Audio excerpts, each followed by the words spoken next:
end goal is to get the care to that down firefighter as quickly as possible, get them out of that situation as quickly as possible.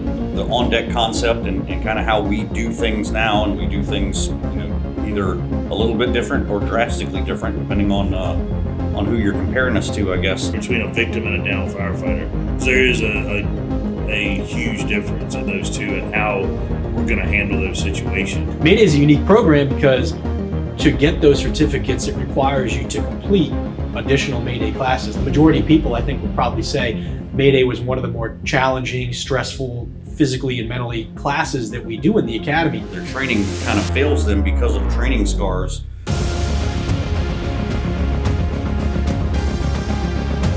Hey everybody, it's Tony Barracat. We are here for the Chesapeake Open Mic podcast, and today we're going to be talking about MAYDAY. We've got our special guests here, Senior Firefighter Jeff Parsons and Cap Brian Lee, who are our leadership team on the MAYDAY cadre.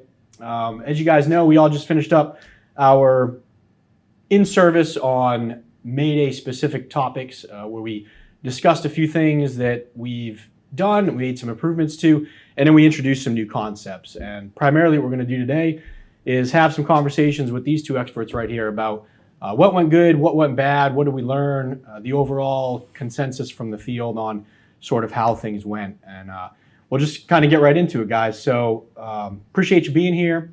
And as you know, you guys were a huge piece in not only planning and determining what that in-service needed to be, and if you wouldn't mind sharing with us a little bit about just highlighting again kind of what we went over and sort of where those topics came from.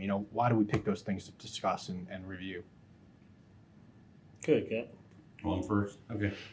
Well, we took the opportunity. We recently, the state MAYDAY curriculum has been updated, kind of combining 3 separate classes into one class. A good portion of our instructors have had the instructor update. We started teaching that, I think, 2 recruit classes ago. Most of the skills are the same. Some of the skills are a little bit different. There's been a few skills that have been added, and we internally have modified, for example, the stair carry.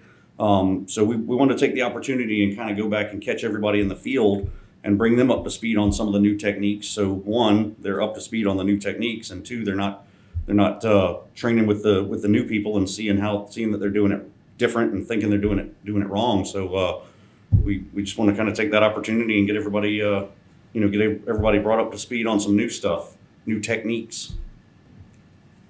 Yeah, and one of the things I think was awesome about the in-service was that we didn't have a classroom component to it, and I think squeezing MAYDAY times, MAYDAY skills into like a 3-hour window like we had to do, and getting people out on time is always one of the more difficult things for us to do. But share with us. I know, Jeff, you reached out and asked a lot of the cadre kind of what they thought went good and bad, and would you share some of those thoughts with us? Yeah, absolutely. Man, one of the biggest things that we saw good out of the department was everybody got involved. Everybody came out with a great attitude, was super proactive and wanting to jump in and be a part of the skills. A lot of good questions came out of it, a lot of good discussion. One of the things that we talked about out there with the crews was, hey, even if you don't do it exactly like this, discuss it with your crew and make sure that your crew is all on the same page so that when you do try to attempt this skill in a situation where you need it, everybody's on the same page and you're going to rock it out as long as you've trained as a group and are working on it together like that. But everybody came out with a great attitude. Everybody did great. Even there was some hesitation with some. We had the new high angle ladder rescue where we utilize our bailout kits. And some people are kind of a little anxious when they get thrown out of the window. But I think super quickly realized it was a great tool and honestly realized how quick and efficient that new method could be utilizing what we have on us. So really saw a lot of good out of that. It wasn't a whole lot of bad at all. Honestly, the things that, and we took a few notes earlier discussing some of the bad, and when we got some of that feedback from the cadre, really the only things, and they're kind of like nitpicky things, but one concept that we tried to push over the years is instead of doing 1, 2, 3 lift, ready, lift. Trying to keep it simple and simplify, especially in a high stress situation. As simple as we can make things is what we're looking for. So that ready lift was one thing that we were broadcasting a lot. We saw a lot of people wanting to do the old 1, 2, 3 go, or 1, 2, 3 lift, ready lift, and then the determining factor between a victim and a down firefighter, because there is a huge difference in those two and how we're going to handle those situations. So those were really the two things that we had to make slight corrections on, but honestly, they were very minimal. Overall, it was a huge success. Yeah, and you chatted a little bit. You talked about using the items that are kind of already in our gear, right? Like our bailout systems, using that in place of carrying these more complex things. And I know a concept that you've chatted with us a little bit about is that primitive Mayday idea. Can you discuss a little bit with us about what that is and what that means? Yeah, absolutely. And Captain Lee, he kind of has been broadcasting this for years, and we just kept building on it. But the big thing that we're really promoting right now with our Mayday is that primitive efficiency, being able to show up and handle the situation, or at least start handling the situation without having to have all those specialty tools, carrying what's on us. Everybody's going in with turnout gear on, a set of irons, a tool of some kind, their bailout kits, and that's what they got on them. And all the skills that we're broadcasting, we're teaching to these new recruits, and that we're trying to do in these in-service is really being able to handle the job with what's on you. If you get that specialty stuff in there, obviously it's going to make it easier.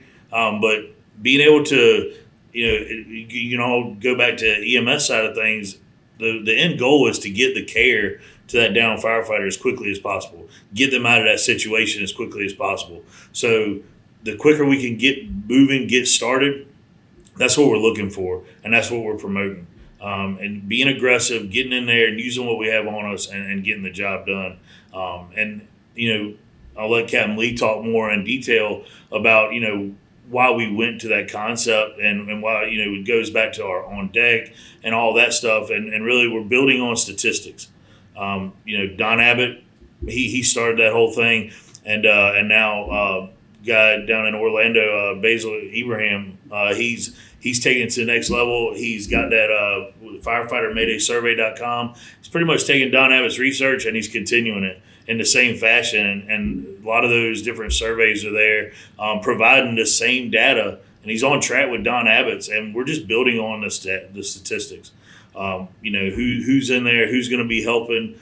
And that's how we're trying to build our program, because we want to be efficient. We want to be the most efficient at making sure everybody goes home. That's the end goal. Yeah, and I love that. And I want to get into all the Mayday data and the Project Mayday information and Don Abbott and all that stuff. And Cap, I'm kind of hoping before we sort of go there, just to kind of round out the in-service pieces. One thing that we didn't do, and we just didn't have the time for it, is you talk a lot to us about that round trip ticket. And I think one thing that we always see, although it wasn't a topic for this particular in-service, is the challenges that we encounter with firefighter CPR. We get the firefighter outside, and in these high stress, chaotic situations, something that you've always kind of really hit on us from the start is that you don't rise to the occasion. You fall to that default level of training. Whatever that level of training that you train to is where you perform. So we talk with us a little bit about that round trip ticket, the importance of it. Yeah, so a lot of what you see, and you can watch videos, case studies all day long, and see the crews and wherever they are, their training kind of fails them because of training scars. They get the down firefighter out, or they don't have a technique, or they don't have a tool, or they don't have a process or good communications or whatever to fully accomplish that rescue. But in a lot of times they're rescuing the down firefighter, and then what's next? What's next is we still have to get that down firefighter out of their gear, get them to advanced care, get them to a medic for transport, make sure that the medic's not blocked in by 5-inch hose, things like that. So we've got to plan all of this stuff on the front end. And in training, we should be practicing that round trip ticket. So when we do a rescue, a scenario-based rescue, we should be bringing somebody out, getting them out of their gear, getting them onto a stretcher, into a medic, and at least being able to simulate transporting them, because that's all part of that round trip ticket. And we preach it all the time with recruits, and we preach it with incumbents. preach it among ourselves as instructors that we're guaranteeing you that if you come to work in Chesapeake Fire Department and you show up on a scene on a fire department apparatus, you're going to leave the scene on a fire department apparatus. Might not be the one you showed up on, might be an ambulance, but we're gonna get you back onto a fire department apparatus and get you off that scene. So it's there's a lot of training scars out there, because when we train and we do, for example, the Denver drill, and everybody hits the dirt and we help each other up and we high five, drill's over, we did it, we rocked it out. But in real life, there's more to it. There's another step. There's several more steps. So that's that, what we've kind of coined as the round trip ticket, and the training scars that we're trying to correct, over the years, and that some other departments might not be doing, or that some training kind of lacks. And it's hard to do because it takes a lot more resources, a little bit more time to do that in training. But when we do scenario-based training, we definitely should be focusing on the round trip ticket. Yeah, and I always, that concept is, it's kind of new when it comes to a lot of the actual curriculum from VDFP. I mean, those concepts of actually practicing firefighter CPR just came out in the 2024 update. But I mean, we've been practicing that at the Chesapeake level for, 5, 8, 10 years. Yep.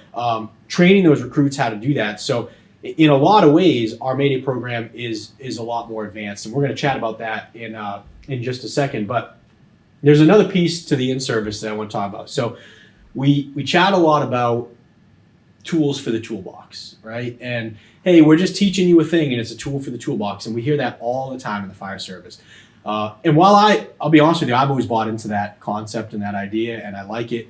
And what we taught at this in-service is quite literally just another tool for the toolbox. The intention here was to teach a standardized way of doing something. It doesn't mean that there's not a better way, an easier way. And I think the message from the cadre would be, you've got to get out there and practice these skills. And if this is the only time that you do that as a crew, you are not gonna perform well when you get out there. These are opportunities to learn. But the tool for the toolbox thing, let's chat a little bit about that, because that's something I've always bought into, and heck, I've used it myself when I'm teaching, but you put a different spin on that. Yeah, so I recently, not my information stolen from somebody, I recently set it on a presentation, and the instructor was talking about the whole tools for the toolbox thing. It was focusing on technical rescue, and how technical rescue is similar to in how we train to MAYDAY, because there are so many different ways to accomplish whatever rescue, whatever that thing is. And you always hear the instructor say, hey, just tools for the toolbox. And that's like their closing statement. You can do it whatever way you want, but these are all just tools for the toolbox. You ever open a drawer in a toolbox that was completely unorganized and just too full of stuff, and you can't find the tool that you need? Well, if you keep training different members of different crews and different battalions, different techniques and different tools, and loading the toolbox up with different stuff, then they're all going to show up that night when whatever thing happens, whatever MAYDAY happens, and they're all going to be reaching for a different tool in the toolbox. So while, yes, we teach different techniques for different approaches to different types of rescues or different scenarios, it's also important that as companies, as company officers, and as crews, battalions working together, we talk about, hey, what's the best way for us to accomplish this? So when we show up and we say, we're going to do the Denver drill, there's not 6 different versions of the Denver drill, and everybody's thinking about it, thinking about a different way to do it. And when they start doing it, the rescuer number 3 is completely confused because it looks different than they were thinking it was supposed to look or whatever. So tools for the toolbox is great, but you got to kind of refine that, and you got to organize your toolbox a little bit, really. So there's also nothing wrong with having a standard way of doing it or having options, but as a company, we should know, hey, we're going to do it this way. Just like as a company, we know, Jeff's going to grab the Halligan, I'm going to grab the New York hook. Working together, we've got the tools that we need to accomplish some of the things. If we all show up with a 12-foot pike pole and, we needed a Halligan, we left a tool in the toolbox. So that's kind of, that was new to me. I just kind of saw that. I thought it was a really cool way to kind of explain that, because it is kind of one of those cop-out things, just like muscle memory. Here's a fun fact. Your muscles don't have memory. So when somebody says, hey, you got to develop muscle memory, That's not a thing. Your brain has memory. Your muscles don't. Your muscles do what your brain tells them. When you're telling somebody to develop muscle memory, you're telling them to form a habit and to do something without actively thinking about it. And it takes a tremendous amount of repetitions to form a habit, especially when it comes to doing, complex fireground things or things that we haven't had the opportunity to do enough times to really be experts at or to have formed a habit at. So it's kind of those some of those false misnomers, I guess, that I'm always like realizing and pointing out when people mention them. So I get to be that guy that calls people out and be like, well, actually, muscle memory is not really a thing. Sorry, your brain has memory, not your muscles. So tools for the toolbox, same thing. Similar, kind of concept. Well, I don't think anybody would argue that you call people out for a lot of different things, so we appreciate that about you. But, as we kind of wrap up the in-service piece of it, is there anything else, Jeff, Captain, that you guys want to add to the specific thing that we did? And then we'll kind of get into some of the Mayday stuff, specifically why we do what we do. I mean, no, you just can't stress enough that these companies got to get out there and train. They got to, if you like you said, if you're going to build a habit, you got to train on it. You got to do reps. You have to go out there and have a game plan. And then that's up to the crews and the company officers to get their crews out there, get them involved, and you have to have a method to the madness. Because if not, you're gonna show up on scene when it counts, and you're not gonna pull it off. And we have got to be, as a department and as a fire service, we have got to be aggressive, and we have got to, when the time counts, we got to put on the show, and everybody's got to go home, and that's just the bottom line. And whether it's Mayday, whether there's a victim hanging out of a window and you need to throw a ladder, and whatever the case is, we got to get the job done. It's just imperative that these companies are out there getting reps, and we have a great culture in this department. Great group of guys and gals out there that want to train and want to do stuff, and you just got to make sure they're doing it and just keep it up. Like I said, we had a good outcome with this in service. Everybody was super involved, which was awesome as instructors. It's nice when we're passionate about this, obviously. So when you got people coming out and they want to know more about it, or they want to ask questions, it was nice. So just keep up the strong work. And I can add to that. I think it was super refreshing to see crews show up and not seem intimidated that they were going to do Mayday training. Historically, Mayday is hard. And sometimes that's, in the past, that's not necessarily well received. We're going to go out and get beat up doing Mayday stuff. Somebody's going to get hurt. It's going to be hard. It's going to suck. But a lot of crews showed up raring to go, motivated, willing to step out of their comfort zone and do some things that they weren't real keen on doing, like, being dropped out of a window on a rope. So it was super, super refreshing to see everybody show up and be willing to do that and not just intimidated by it, because I think that's kind of speaks to like what we talk about all the time, is the culture change, not only in our department but in our Mayday team, and how we approach training and how we approach making our whole department better. Yeah, I can't stress enough about just, you talk about that culture change and where we've been. So many people came up to me and are like, hey, is it just going to be you're going to go out there and you're going to beat us up, you're going to do all these things. And I really think that over the last few in-services that we've done, we've been incredibly supported by the department to be able to do a lot of these Mayday in-services where we bring our team together and we do these different things. I think we have really gone away from that. We're not out there to hurt you. We're not out there to make you do something dumb or to embarrass you or anything like that. This is a classic and key example of that.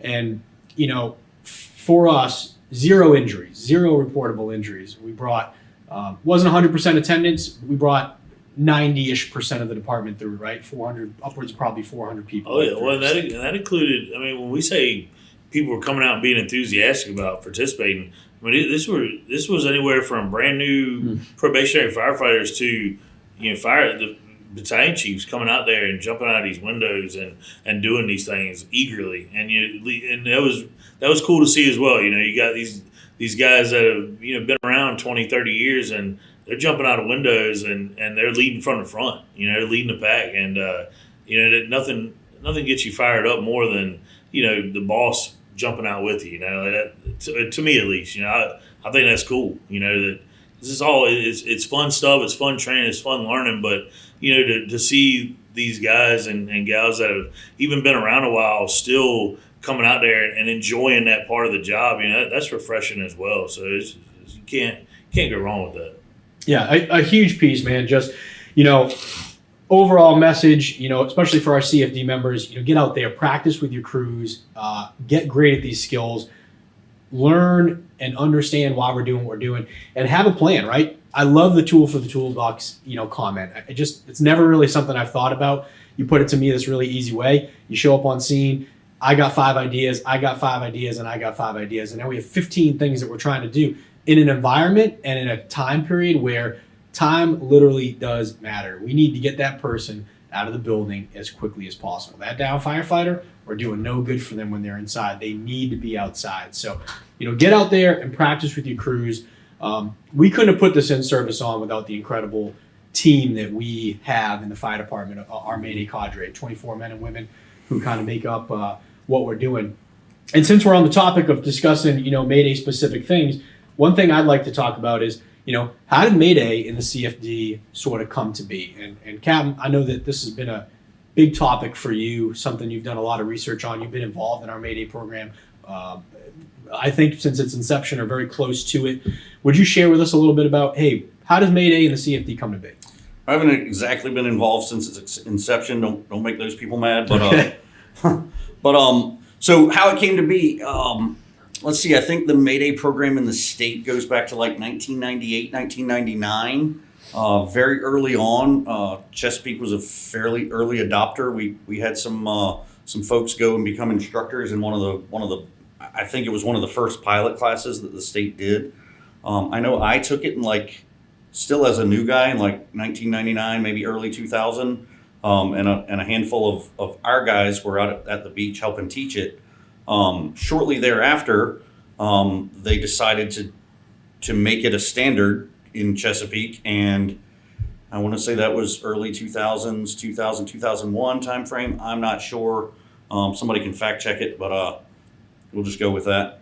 But I'm sure somebody will. Somebody will definitely fact check it. Somebody will definitely fact check it. But we decided it was going to be a standard. This is something we need to bring everybody up to speed on. So now here's a new state class that now we need to train everybody in the fire department on. So they decided, as kind of which I think is a great example of leadership, they decided the chiefs would be the first ones to go through it. So the battalion chiefs and up, division chiefs, deputy chiefs, and the fire chief were the first to participate in the Mayday in-service with our instructors in-house, and they went through a round of in-service training. They did the full 2-day Mayday class, and then they rotated all the companies through it, and eventually over however many months it took to do that, everybody in CFD went through the state, the DFP Mayday curriculum.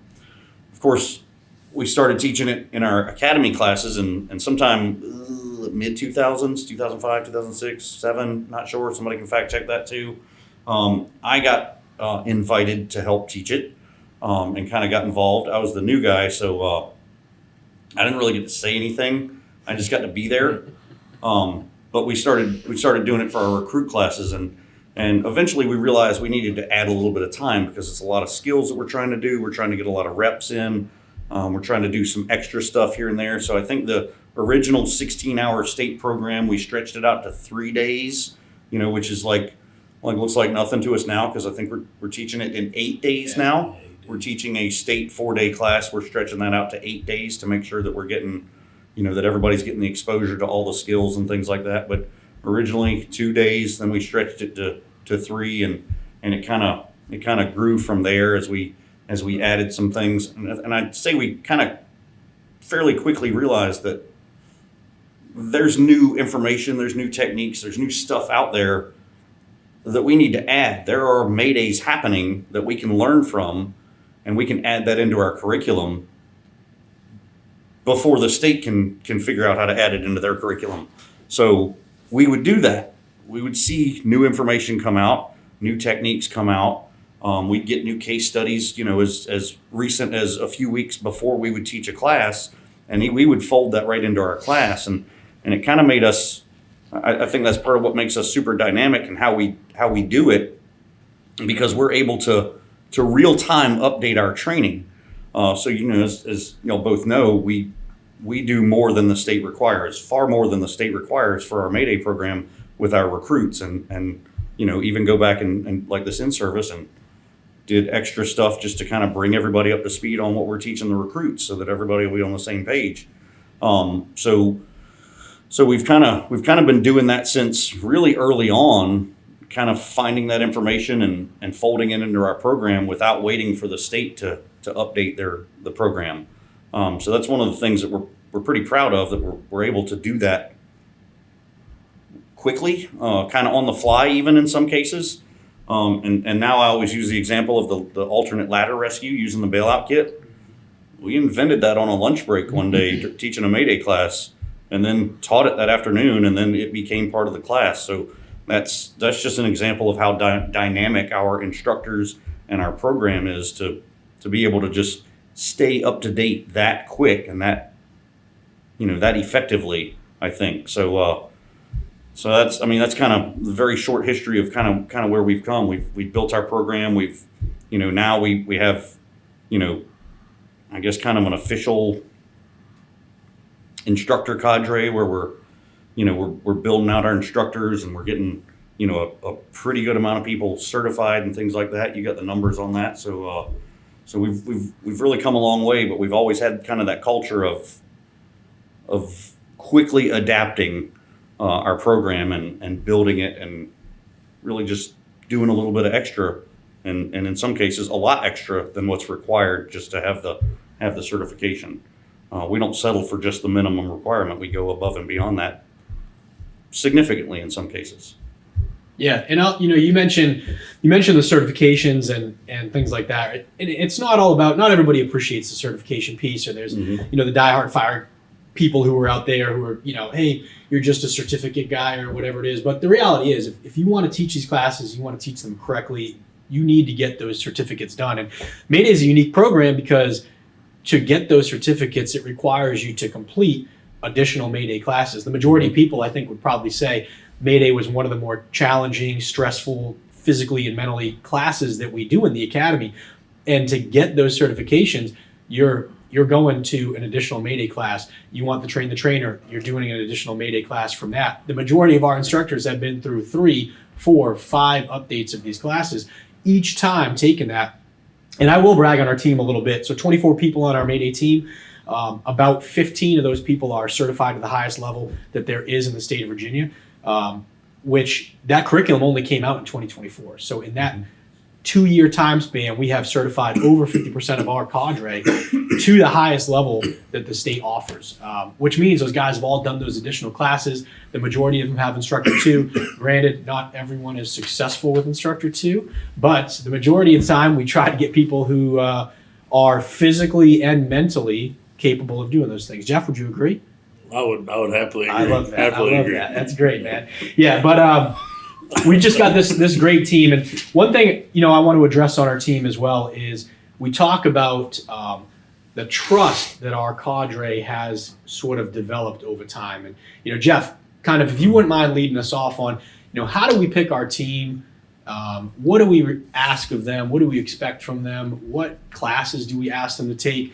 And where are we at now? How do we build to this point? But how do you even get onto the Mayday team? And I think that's an important topic for us to talk about, because something in the fire service that we always talk about is it comes up at every single one of our table talk meetings or whatever is, how do I do this? How do I get on the burn team? How do I get into the training academy? How do I get to go to FDIC? How do I do these things? And we don't always provide those answers. I think we've done a good job on the Mayday team, but highlight for us if you want to get there. Yeah, absolutely. This is a perfect opportunity, too, on the Open Mic podcast to kind of let everybody know that might not with getting on the Mayday team if you're interested. So, first and foremost, the biggest thing is you got to be passionate about Mayday. wanting to come out and teach to get overtime and stuff, that doesn't fly with us. If you're going to teach Mayday, we want you to be passionate, want you to enjoy the material, and want you to be proactive and willing to go take more classes and go. And I'm not talking about VDFP classes. Like, we're willing to send you to, Rid Under Fire or some of these classes around the country. Be willing to go take the opportunity to learn more and bring it back to our department and give back. Our department is gracious enough to provide these means a lot of times to go take these extra classes, and in my opinion, we should be returning the investment to our department and to the fire service in general. How many times do we talk to other departments about what we're doing? It's not just Chesapeake. We're providing information to people all over. People reach out to Captain Lee all the time from other departments and want to, hey, what are y'all doing? How are y'all doing things over there? So first and foremost, that dedication to wanting to do Mayday, and then showing the interest. Just reaching out to somebody on the cadre and showing, hey, hey, I want to be a part of this. Come talk to us about what we'll give you the advice on what you need, and just have the opportunity now. At the minimum, we're asking that you have the new Mayday curriculum, which is Mayday, the rescue and survival, firefighter rescue and survival. Then you get instructor 2, and then you get your train the trainer, which provides you with the highest level certification for Mayday. And it's obviously great if you go out and do that on your own. To us, it kind of shows that initiative. Like, hey, if you're willing to put in the time to go get those things on your own, then that's awesome. That shows us you want to be a part of it. But I'm being biased because of Mayday, obviously, but you should be like that with any class. If you want to teach something, you got to be passionate about it. But yeah, that's our big one is just showing that passion, and I feel like everybody on our cadre has done that. And like I said, if anybody's interested, reach out to somebody on the team. I know the past few times we've had some people want to reach out. They come out and teach with us, and they show their stuff. It's almost a tryout. They come out, we see how they interact with the recruits. Obviously we like to have people that have taught a little bit before, have some experience, because this is pretty serious stuff. So having that experience, being able to come down and relate with the recruits, and we don't want the guys that just come down, the guys and gals just going to come down and just be yelling, and it's not what we're not there to beat them up. We're instructors. We're there to guide them. We're there to teach them the skills they need. You can't expect perfection on day one. These cats they've never done it. So our job is to get them there. So definitely you got to have some patience for sure, which is harder than can be hard sometimes. But yeah, that's really the big thing there to get on the team is just reaching out and being passionate. I mean, the dedication is a huge part of it. I mean, we have instructors that come out and teach for no overtime. They do it for free. That is true. We do have that level of dedication is pretty huge. It does sound like a lot of dedication. I will tell you that. So that person is very likely, and very well respected. They don't talk about it much either. No, not so much. Not so much. Don't talk about it a lot either. Well, I mean, if other people did, I think we wouldn't have to worry about bringing it up so much. But here we are. Hey, talk to me a little bit about the diversity of our team. Let's talk a little bit about that, right? So our team is spread out between A, B, C, and D shifts. We got about 50% officers, 50% firefighters. Typically, there is almost always somebody who finishes a recruit school. And the majority of people say, man, that sucked. I don't want to do that again. But we will occasionally, I would say probably frequently out of each class, we'll get one or two people who's like, hey, how do I learn more about doing that kind of thing? The diversity of our team is huge, right? Making sure that we have people in place to make sure that everybody can get through. So kind of like two-part thing. We'll talk a little bit about how do we ensure that regardless of what your physical or mental capabilities are when you come through, how do we ensure that we can meet those marks? And then the second piece is I want to hear you guys talk a little bit about the hammer and the hugger. which is a huge thing, and I'm a big fan of. So, maybe those two things. Tell us a little bit about the hammer and the hugger, and how do we ensure that regardless of what the recruits are coming in, because we have people that are scared of claustrophobic, that don't like heights, that don't, regardless of what it is, maybe not physically able to do that. How do you get the 150-pound male or female to be lifting the 275-pound guy out the window? How are we overcoming some of these things? I'm not familiar with the hugger and hammer thing at all. I'm not really sure. You're going to have to explain that a little bit more to me. It doesn't sound familiar at all to me, but yeah, I don't know what he means by that. I also was unaware that we had people on D shift assigned to the Mayday cadre. They must be very dedicated. They are. That's what they don't always get paid, I hear. Oh, really? That is what the D stands for, dedication. Yeah, dedication. Yeah. Huh. Interesting. I mean, that is dedication. It's the only thing. Yeah, it's the only thing I could think of. So the hugger and hammer thing, we can talk about that mainly because I forgot the first part of your question. You can't ask me two-part questions. The hugger and hammer thing, we realized that, one, I guess it boils down to the simple fact that everybody learns a little bit different. And we take for granted that we're teaching recruits and they're in a, kind of a paramilitary type environment where discipline is a huge part of what they're doing. But also, we're teaching them to be firefighters that are going to come out and work with us where, the dedication and commitment and all those things is a huge part of what we need them to do. And we need them to be there for us at whatever time when we're in whatever situation. If it's one of us that's in that Mayday and we haven't done a good job teaching that recruit who's now a probationary or a full-fledged firefighter, they need to, they have to have the skills and the emotional, intelligence to be able to respond to that, just like we would all expect each other to be able to do. So we realize that everybody learns a little bit different. So not everybody's going to respond to, or they kind of tune out of the the constant yelling and the just go faster and try not to suck so bad next time, things like that. So we try to make sure that when we're coaching recruits that there's some different coaching techniques that everybody's exposed to. There's the, hey, if you can't do this, then Home Depot's always hiring, or maybe try another department that their Mayday program, that their standard's not so high. Not that I know who those are, but and then there's the, hey, I believe in you, you can do this.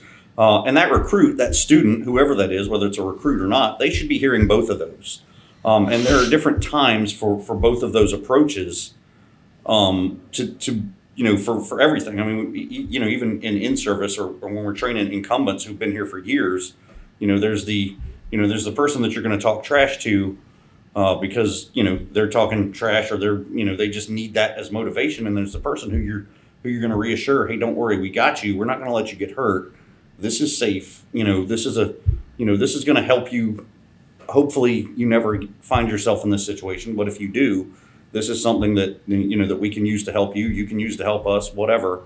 So that kind of appears, it's kind of generic, but we've really realized that over the years that it's not. It's kind of those are roles that everybody takes when we're teaching. So the hugger and hammer theory is somebody's hammering them and yelling at them and telling them to quit and give up, and then somebody's coming along and saying, no, don't you dare, you got this, we believe in you, things like that. Because we're not really sure what one of those 60 recruits might respond to. One of them might respond to one way, one of them may not even hear that particular coaching method. So you have to give them the opportunity for both, and that kind of speaks to some of the mental performance things that we've been we've been experimenting with, I guess, over the last few years. But I mean, because we do have times where people realize mid Mayday class, or in some cases mid training evolution, that maybe the fire service isn't for them. And that's, we usually realize it right before they realize it. And then they come to that realization where they hit that wall, and we're like, fortunately, we have a ton of support from fire admin, and we have a great program, and we can stand behind all of our processes and our training. And when they get to that decision point, we can kind of help them either through that decision point or help them to that decision point. So. Yeah. And that's where those certifications come in. You know, we talk about like, hey, you don't have to be certified to be a friggin', you know, an awesome firefighter, a highly motivated, capable individual. But the reason that we get the support that we get, specifically from our fire administration, is because we have those certified guys who have been trained in the mental performance pieces of it and the physical performance pieces of it. We get that support to be able to do that. Mayday is one of the only classes that's taught in the recruit school. It's number one, exclusively Mayday cadre. There are no outside instructors that come in and teach, except for the 24 people that are on our Mayday cadre. That's it. We don't use outside instructors. Everyone comes through our system. And we talk about the hammer and the hugger. And the reason why that's successful is, although a lot of it does kind of like seemingly happen on the fly, people don't see that we have meetings ahead of time to identify who those players are going to be. And a lot of us know right off the bat, Billy Maddox is going to be the hammer, right? I mean, that's just who he's going to be. Yeah. And I'm going to be the hugger. Like, that's just the reality of what the situation is. But we can operate those things on the fly, and then having the ability for the hammer to kind of realize, all right, this isn't working, and disengage and back out is just as important, because it's not personal. And I think that's what people kind of have to remember, that it's not personal. And Jeff, you know, since Captain forgot the first part of the question, but, you know, let's talk a little bit about how do we ensure that no matter who comes through that recruit school, right? So people who have gotten to this point have already passed CPAT, they're PTing every morning with the recruits, with our PFTs, they're doing all the things right, but there are still factors, both mental and physical, that come into this that make Mayday a difficult class. Sure. Plus, it's at the end of the academy, usually, so they've been hearing about it for 7 months, about, hey, what to expect and blah, blah, blah, and the whole 9 yards. There's a lot of anticipation to it. It's a long class. It's very physical. How do we make sure that no matter who comes through, we've got an instructor matched to their abilities? Yeah, so, I mean, the big thing with us is we demo everything. And we're not afraid to, you know, it's the demos. When we're demoing, those instructors are demoing it. It's all about using the proper technique. The skills we're giving them are able to be accomplished by anybody, and we've proven it time and time again. You know, one of my favorite props to really prove it in is the Denver prop. You know, we'll stack somebody of my stature down in the bottom as the down firefighter, and you know, you'll see some of these recruits jump in there that, you know, they're $150 soaking wet, and they're looking at me on the ground like, well, this guy's not making it out of here. And using the proper technique, they're throwing me out of a window in the next couple of minutes. And it's awesome because after they do it, you see that confidence level go through the roof. And you know, sometimes it takes a little work, but our instructors do a great job of giving them the skills necessary to make those big moves, or to use their bodies the way they can. You know, somebody, you know, another, you know, I use Robert Trail, for example. You know, Robert Trail could pick me up and throw me across the Mayday grounds. Very large man. You know, he's a very, very strong man. Mm-hmm. But basically a physical specimen. Yeah, barely get my hands around him when I hug him. Absolutely. But, you know, he's going to be able to do it a certain way, probably pretty effortless, and do it. But somebody that's a little smaller, maybe our crews have to take that time to say, hey, you're not going to be able to do it with just your arms and just throwing that person up. You're going to have to really use your body weight, use your body mechanics to utilize, and it's different for everybody. You know, and the cool thing is with the fire department that I've always loved doing it is there's always different ways you can accomplish that same goal. And, you know, sometimes it's just a matter of body mechanics. And honestly, a lot of times it's just people don't realize that they can push themselves further than what their mind thinks. And that's really where we do a good job as well with this mental performance thing, and just sometimes a little bit of encouragement, making somebody, hey man, you got this. You just got to grit up, a little bit of grit. And we can't teach grit. Grit comes from within. Grit and heart, we can't teach those things. But we can promote it and we can show it. And, you know, hopefully us leading like that and really promoting that mentality, that gives a lot of people the ability to sometimes you'll see some people struggling all week and all of a sudden you'll see it click and they just we'll all be standing like, where did that come from? And a lot of times you're like, I wish he'd been doing that all week, but most of the time we're like, that's awesome. It finally clicked, and they're pushing themselves to that limit, because if you're in that situation, we're all expecting every one of us to push ourselves to that absolute limit. There's nothing that I'm not willing to do to push myself to get a brother or sister out of that bad situation. And that's how everybody should feel. If we all feel that same way about everybody, then we're always going to accomplish that mission. So, yeah, we do a really good job of that. And just making sure that with the hammer and huggers that goes into that, being able to disengage from that. If your method is not helping that recruit, being able to disengage and, hey, maybe the way I'm showing this person isn't helping, but hey, Cap, hey, mind getting in here and give it a try? Maybe you're seeing something I'm not, and we kind of, like you said, we do that on the fly. We're not doing it right in front of anybody, but it's just a quick, simple transition. Most of the time we're looking out for each other out there, and I'll notice that something's not going good, and I got it. I'll take it from here. And just that simple transition is sometimes all it takes. We've had great success with that, and the big thing is just holding the standard. Sometimes that you can do everything right, you can give them everything, all the tools, all the encouragement, but at the end of the day, some people are going to realize that it just isn't for them, and it's unfortunate, but at the same time, we have the fire service has a standard to uphold, and it is our duty to uphold it and make sure that job can be accomplished the way it needs to be. And we do a good job of doing that. Yeah, and I mean, all of us who are involved in the Mayday world think that Mayday is the most important class that we kind of cover, right? It is firefighters rescuing other firefighters. It's the most important thing that we do. It cannot be overstated. One of the things that we like to a lot of this is, talking up our cadre a lot. And this is a great opportunity for us to do it, for us to remind people that, hey, what do our guys bring? Our Mayday cadre, those 24 people they teach, they're in some form or fashion, they are involved in almost every other class that's taught at the academy. But not everybody who teaches those other classes rises to the level of being that Mayday instructor. And we hold that line tight, and we do that because we have to have the people who don't take it personally, who realize that there is a form and a function to why we're doing what we're doing, and we're trying to get the very best to graduate from those academies. We're trying to get the very best out of those people. I love what you said. Most of us, unless you're Chuck Crothers, you define your own quitting point. And Chuck Crothers is one of the only people that I know that knows how to push past his own quitting point. It's pretty incredible. But most of us have a ceiling, and that's where we go. And it's not until I'm working around you and we're doing something and I feel like I've gotten to my point and I look over and you're still getting after it and I say, all right, I've got a little bit more in me that I can do. That's why we pick that team like we are. There's another couple things I just want to chat about before we sort of wrap this whole thing up. And they're specific to our Mayday team, right? And the first thing is you brought up the Denver drill.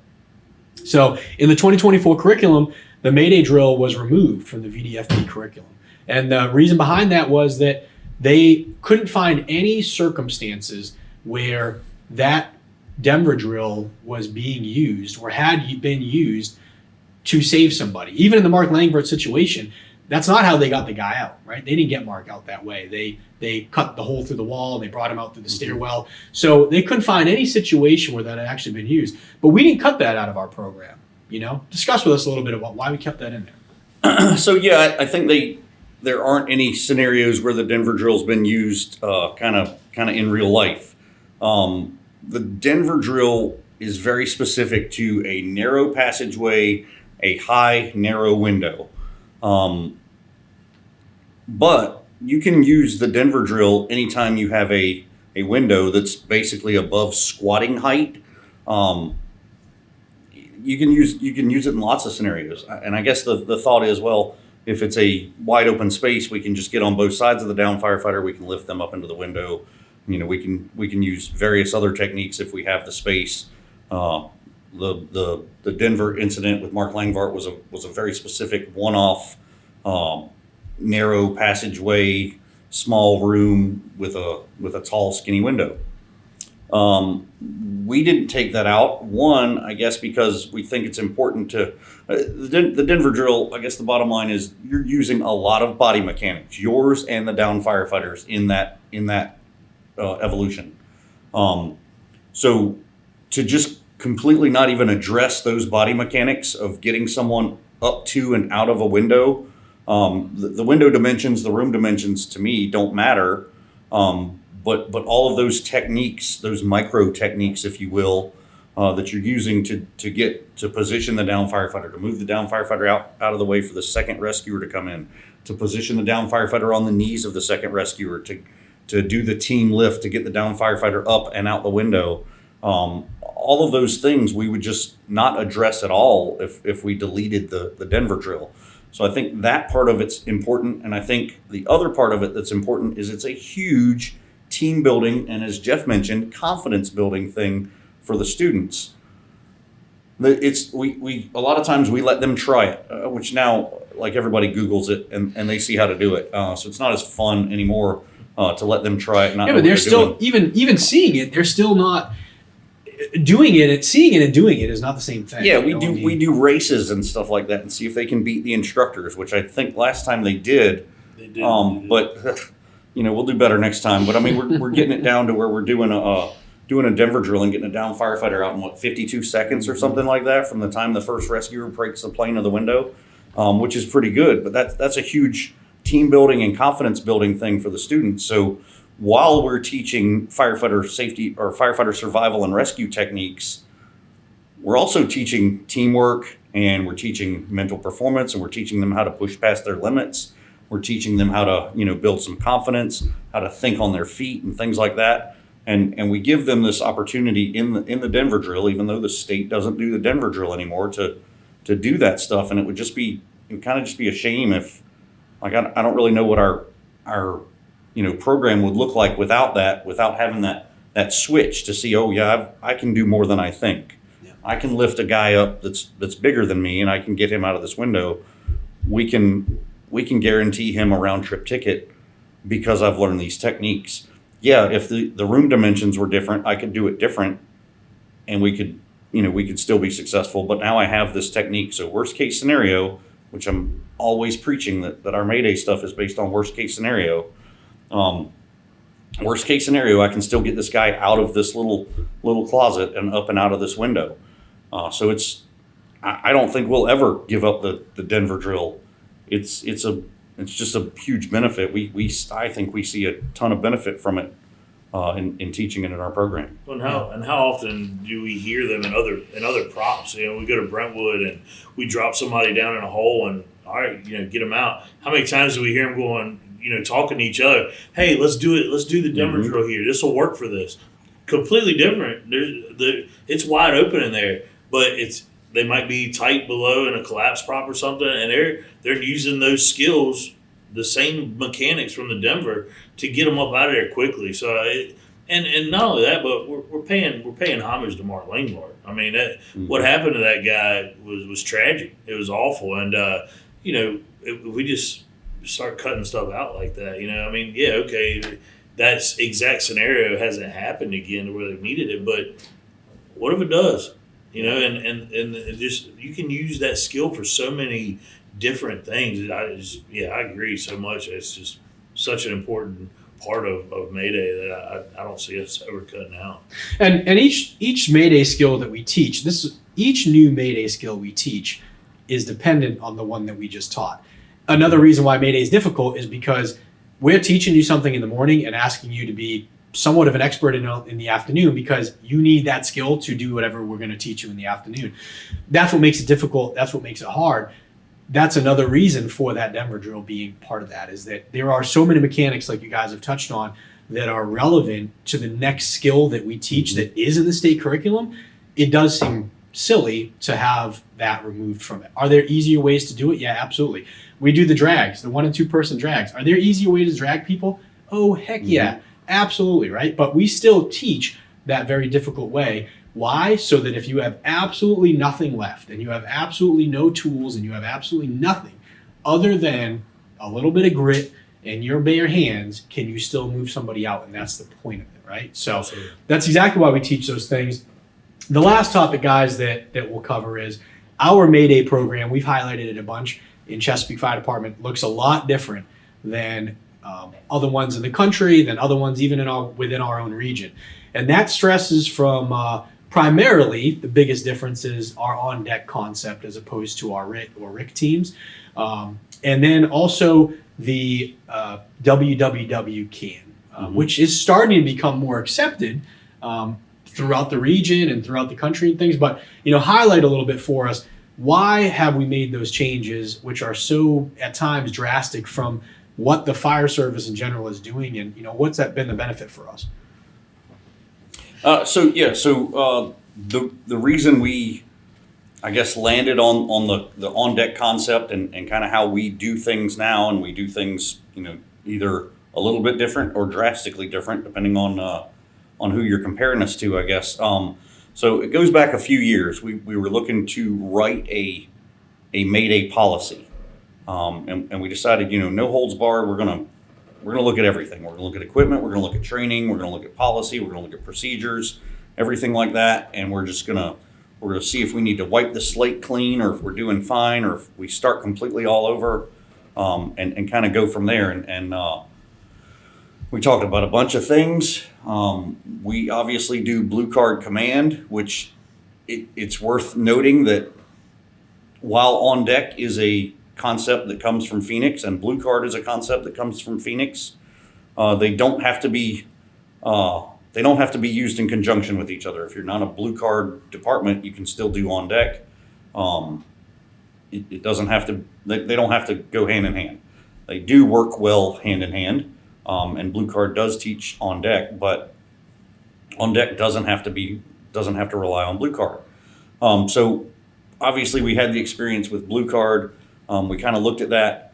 We looked at on deck. Does that work? Does it not? Is it right? Is it wrong? Everybody else does RIT, but they all do it a little bit different. All the policies and procedures are a little bit different. And we kind of realized after talking to a bunch of our Blue Card experts in Chesapeake, and kind of getting there, letting them weigh in on what on deck really should look like / could look like, I guess. We said, well, okay, let's do this. And the other big, I guess, piece of that was we decided, hey, let's look at the data. There's a ton of data out there from Project Mayday, which Project Mayday's not around anymore. It's still online, but it's kind of gone dormant. Now it's Firefighter Mayday Survey. But this basically is a brief synopsis. It captures a bunch of data from a bunch of successful Mayday rescues. And I think Project Mayday was up to around 10,000 Maydays.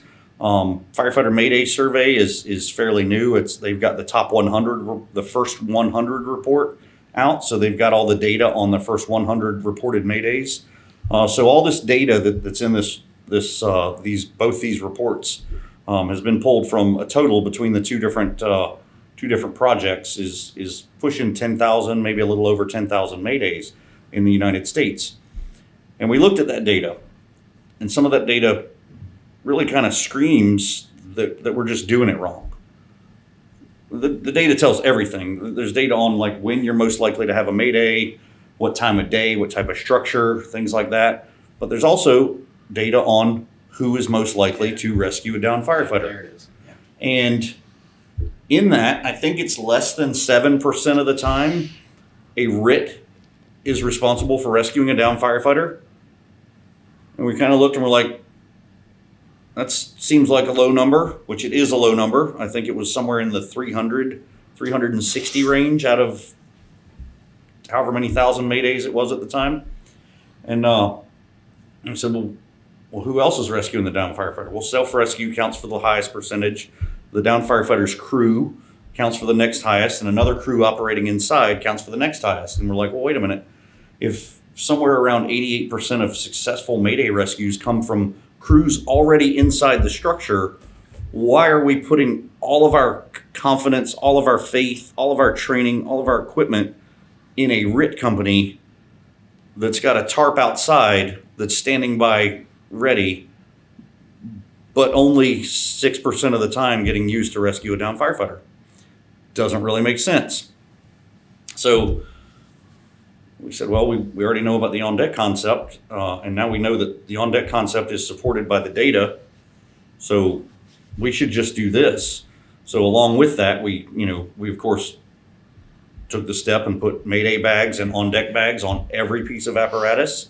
So on every fire scene, we've got around 6 Mayday bags, Mayday air supply bags on the scene, on-deck bags. We've revamped and redid all the equipment in both those bags. We wrote worksheets. We looked at our training, everything like that.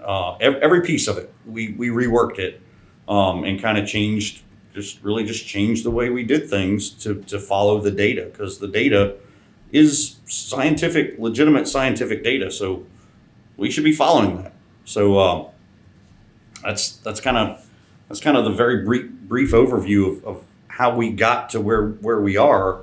And anytime anybody asks me about it, and usually it comes with a laugh, I kind of pin them down and be like, oh, well, now you want to have a conversation. Whether you want to or not, I'm going to tell you about it. Why are you still doing RIT? 6% of the time in the United States, not 6% of the time in our region, not 6% of the time in our city, 6% of the time in the entire United States over something like 12 years, 6% of the time, 6% of Maydays, a RIT is used. 88% of the time, a rescue comes from a crew already working inside. So why don't we build our procedures for rescuing a downed firefighter around that data? If it's most likely that if we're operating inside and I have a Mayday that you two guys are going to rescue me, why don't we better prepare you to rescue me without needing to call the dudes outside with a tarp full of tools? Because the data suggests that they're not going to make it to me before you rescue me. So things like outfitting all our firefighters with bailout kits has provided us the tools while we're operating inside an IDLH to at least begin rescuing a downed firefighter. So that's kind of a quick overview of how we got to where we are. Well, and incorporating which, the WWW can concept, I'll be honest with you, full credit, in my opinion, goes to you for that. Did that get created somewhere else? I'll be honest with you, I really have no idea. But I know that that's been a big piece that has come your way, right? The who, what, where. Instead of the ASLIP and the Lunar, which we all know, despite the fact that even our Mayday instructors have to stop and think about, what does ASLIP mean or what does Lunar mean and all those different things. No, what are we looking for, right? And that WW can, that who, what, where, and then the can, which falls into the blue card concept anyways, the conditions, action, needs, lines up the opportunity for the person calling the Mayday to give a needs report. And talk to us a little bit about the value of that needs report and not prematurely deploying that on-deck team because we don't have all the information. Yeah, so I can't take credit for it. I can take partial credit for it. The WWW part was one of the things that came from the data in Project Mayday. And he talked about, all these acronyms are too complicated. Again, we realized that if a Mayday happens, that's not going to be the best day of our life. It's going to be the worst day of our life. It's going to be a super high stress event. We don't perform at our peak when we're pegged out on the stress scale. So we're not going to remember some crazy acronym like Lunar or ASLIP or Grab Lives or whatever the other ones are that are out there that people may be using, and they're teaching with great success, and they're reproducing it in the classroom and on the training ground just fine, and they think everything's going to be fine. It's not realistic. So the WWW part, we need to know who you are, where you are, and what's going on. That came from Project Mayday. We added the CAN part because we didn't feel like that quite captured everything we didn't need to know. But as a blue card department, we're already using CAN reports, conditions, actions, needs. So we just took those two things and squished them together. Who, what, where, conditions, actions, needs. Perfect. That's our Mayday acronym now. Let's not make it spell anything crazy. Let's make it super simple. Because basically, when you key the radio, you're saying who you are. You should be saying where you are. You're kind of describing what you're doing. And most people would say that's pretty similar to a CAN report. You're given the conditions. You're telling what you're doing. The needs report in a Mayday call, super critical, because that's where the on-deck company comes in. That's where the support comes from. So if we need heavy breaching equipment, saws, a Stokes basket, ropes, whatever that is, whatever that needs report is, that's what the on-deck company becomes responsible for. So in a scenario where I'm trapped and you guys are trying to rescue me, and one of you calls the Mayday and you give your WWW can, you're already putting hands on trying to rescue me, and your needs report, your WWW can, is we need whatever special piece of equipment, and that's where the additional crews that are coming to back you up, they're bringing that equipment. Now, if that, and for the longest time, the RIT has been the joking acronym that RIT stands for run in there. So as soon as you hear a Mayday, you just run for it and just go do what you can. So that's what we don't want our crews doing. We want them exercising tactical discipline and standing by. We want those communications, and we want that on-deck crew to be deployed by the incident commander, who also is following a worksheet because it's the worst day of his life because one of his buddies is possibly dying. So he's following a worksheet so that he remembers all the steps that he needs to take, and in that is to deploy the on-deck company based on the needs report of the Mayday company. Hope that makes sense. That seemed like a lot of words. So yeah, super critical to use tactical discipline and not self-deploy just because you hear a Mayday. You should definitely turn your radios up, start focusing in, start listening. It's a great time to make sure that the regulator's turned on your Mayday bag. Make sure that you've got the equipment that you need, and make sure that when they get to that needs report, that in that WWW can, that you have whatever resource that is that they're asking for, whatever thing it is. If you don't already have it staged, you should go get it. If it's a ladder, we're really great about throwing ladders. We've already got ladders thrown. If it's a ladder in a place that we don't have a ladder thrown, we can go get another ladder. We can move a ladder. We can do whatever. Whatever needs to be done, but that's where we key in on that. We make sure that we're ready, and then when the incident commander deploys that on-deck company, they are deploying with Mayday bag, hand tools, and whatever additional resources that Mayday company is called for. Yeah, that's, I think, a perfect explanation, and a great kind of point. We could sit here and talk Mayday all day long. It's clearly a passion of all of ours, but let's get some last thoughts. Any of you guys have anything that you want to add into it before we kind of wrap things up?